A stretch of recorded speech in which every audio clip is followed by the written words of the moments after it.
मसीह में मेरे प्रिय भाइयों और बहनों को जय मसीह की। Step two एजुस्मा।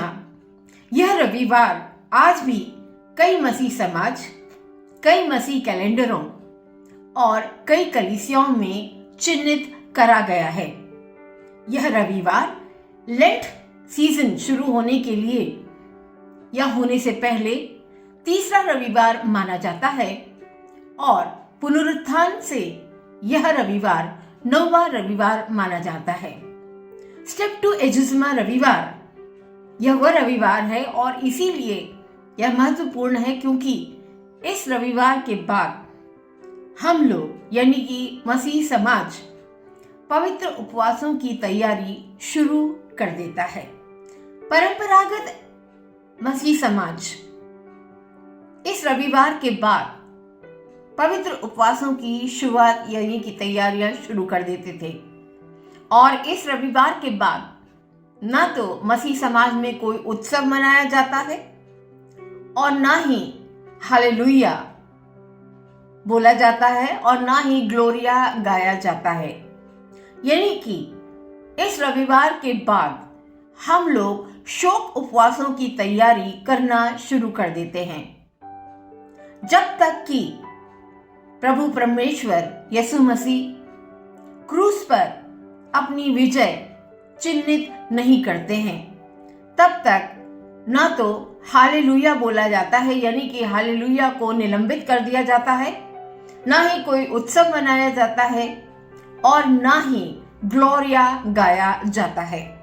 जैसा कि मैंने आपसे कहा है कि जब तक हम यीशु मसीह के पुनरुत्थान में मृत्यु पर यीशु मसीह की विजय को चिन्हित नहीं करते हैं तब तक हमारे शोक उपवास चलते रहते हैं।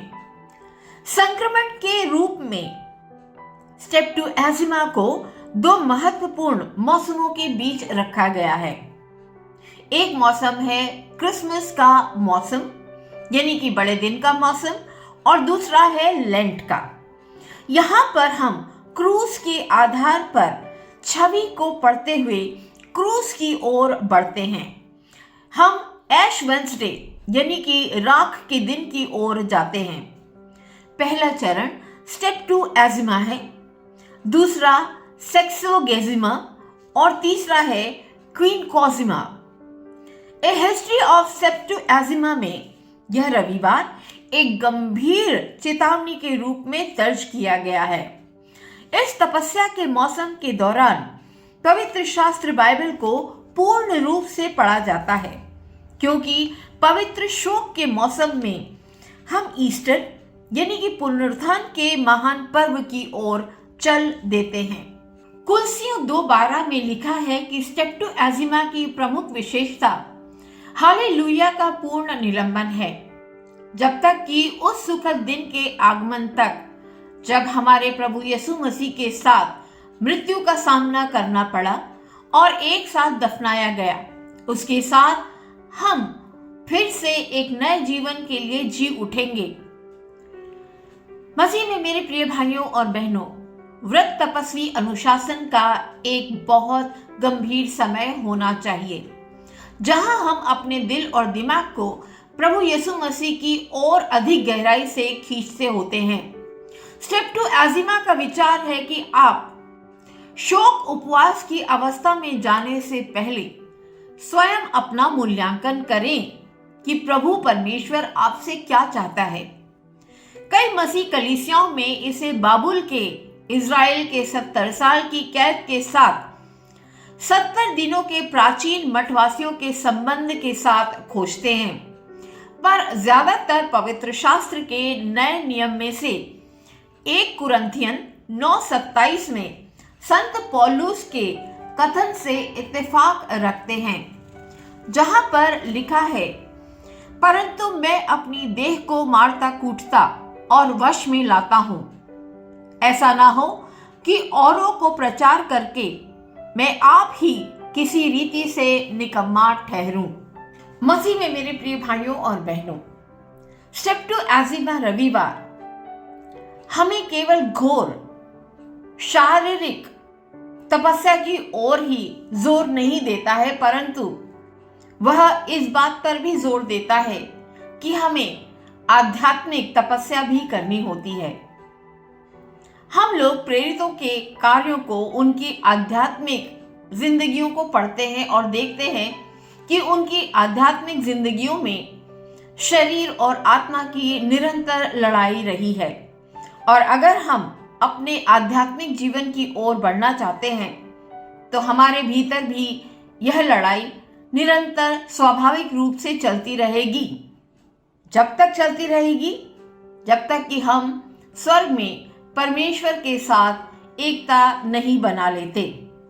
इसीलिए संत पौलुस शारीरिक तपस्या के साथ साथ आध्यात्मिक तपस्या की ओर भी जोर देते हैं। मसीह में मेरे प्रिय भाइयों और बहनों, स्टेप टू एजिमा रविवार फिर से शुरू होने का आह्वान है। अतीत में हम मसीह के शिष्य के रूप में चाहे कितना भी बुरा जीवन क्यों न जिया हो, कितना भी बुरा अभ्यास क्यों न किया हो, प्रभु यीशु मसीह हमें एक नए सिरे से शिष्यत्व का समय देते हैं, प्रायश्चित करने का समय देते हैं, जो हमें इस रविवार से मिलना शुरू हो जाता है। स्टेप टू आजिमा रविवार से दुनिया के शोर शराबे से जितना संभव हो हमें एक वापसी के रूप में चिन्हित करना पड़ता है, ताकि हमारे दिलों को राख के साथ हमारे माथे को भी हम चिन्हित कर सकें और उपवास का समय गंभीर बता सकें। गेजिमा के तीनों रविवार हमें मानसिक, शारीरिक और आध्यात्मिक रूप से गिरजाघरों व कलीसियाओं के तपस्या के मौसम के लिए तैयार होने के लिए एक समय के रूप में कार्य करते हैं। मसीह में मेरे प्रिय भाइयों और बहनों, यह मौसम है प्रार्थना, उपवास, तपस्या और प्रभु परमेश्वर में निहित होने का। यह बात सही है कि आज बहुत सारी कलीसियाएं स्टेप टू एजिमा रविवार को भूलती चली जा रही हैं, लेकिन आज भी कई कलीसियाएं हैं जो इस रविवार को एक चिन्ह के रूप में मानती हैं, ताकि वे अपनी उस यात्रा की ओर गंभीर हो जाएं, जो हमें प्रभु यीशु मसीह की ओर अवलोकन करवाती है, एक सच्चे शिष्य की ओर हमें देखने को चिन्हित करती है, ताकि हम उस यात्रा में शामिल हो सकें जो कलवरी के रास्ते उस महाबलिदान की ओर ले जाती है, जो प्रभु यीशु मसीह ने क्रूस पर हमारे पापों के लिए दिया। आमीन।